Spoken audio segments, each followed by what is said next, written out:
Warahmatullahi wabarakatuh. Perkenalkan, nama saya Arif Eko Pristian. Saya ingin mempresentasikan makalah dengan judul Tanggung Jawab Sosial Bisnis dengan referensi buku SDM Muhammad. Di slide pertama, ini adalah lingkungan organisasi bisnis.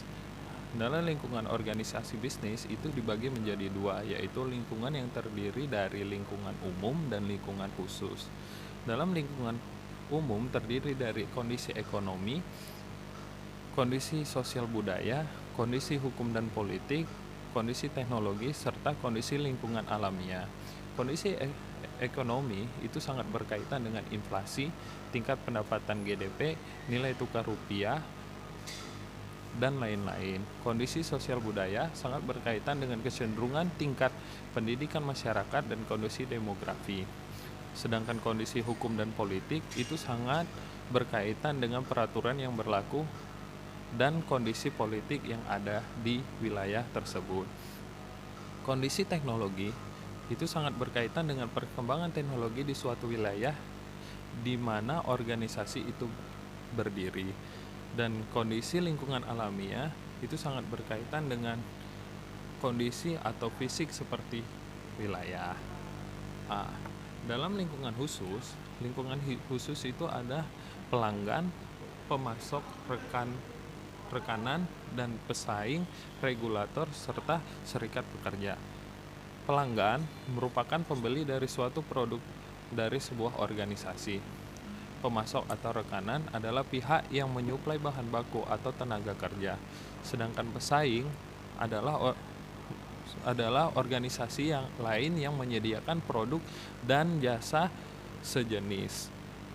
Sedangkan regulator adalah lembaga pemerintah yang ada di suatu wilayah yang mengeluarkan peraturan terhadap suatu organisasi.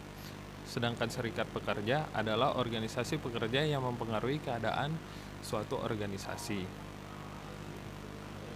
Oke, di slide berikutnya, tanggung jawab sosial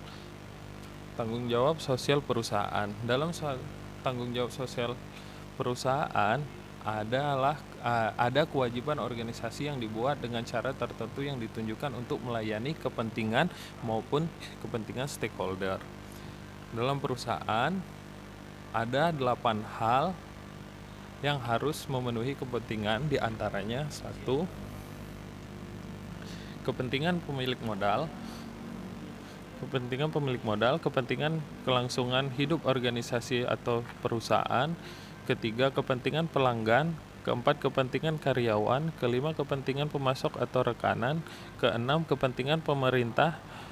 Ketujuh, kepentingan masyarakat. 8, kepentingan pelestarian lingkungan hidup.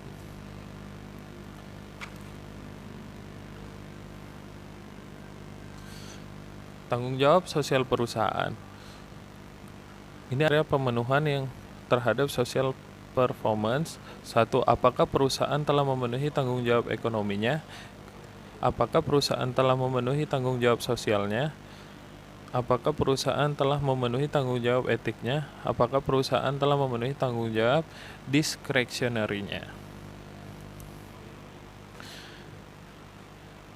Slide berikutnya, ini adalah etika Islam dalam tanggung jawab sosial organisasi bisnis.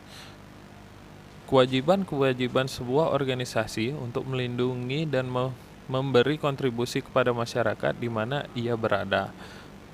Terdapat hal yang perlu dipertimbangkan terkait dengan etika Islam dan tanggung jawab sosialnya, yaitu hubungan perusahaan dan pekerja yang sangat berkaitan dengan peraturan promosi dan lain-lain bagi pekerja, yang dimana di dalam Islam mengharuskan untuk melakukan setiap muslim secara adil.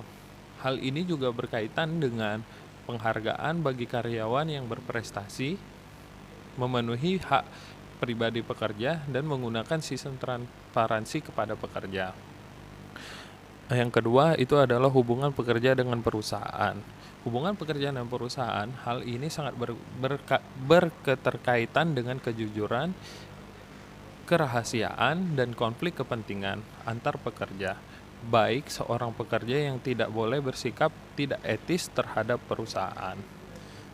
Yang ketiga itu adalah hubungan perusahaan dan pelaku usaha lain. Hal ini berkaitan dengan pemasok, pembeli, dan konsumen, masyarakat umum, pihak yang berkepentingan, pemilik atau mitra pesaing, dan lingkungan alam. Dalam hal ini, Islam juga mendorong untuk terjadi wujudnya kemitraan yang merupakan upaya yang bertujuan untuk menguntungkan individu dan masyarakat. Ini slide selanjutnya adalah tanggung jawab sosial perusahaan, Good Corporate Governance, atau bisa disebut dengan GCG. Dalam tanggung jawab sosial, tanggung jawab moral perusahaan terhadap masyarakat. Dalam konteks organisasi, terdapat 3 pandangan yang mengenai tanggung jawab sosial, yaitu pertama, para manajer secara jujur memfokuskan bagi kepentingan perusahaan. Kedua, para manajer mempunyai tugas untuk menyeimbangkan kepentingan pokok dari para pelaku usaha. Ketiga, para manajer bertanggung jawab dalam melayani masyarakat, yaitu dengan program-program sosial yang menguntungkan masyarakat. Di slide berikutnya, tanggung jawab sosial perusahaan dan Good Corporate Governance (GCG). Tanggung jawab organisasi atau perusahaan secara luas terkait erat dengan tuntutan pembangunan pemerintahan yang bersih atau disebut dengan Clean Government atau Good Corporate Government (GCG). Terima kasih.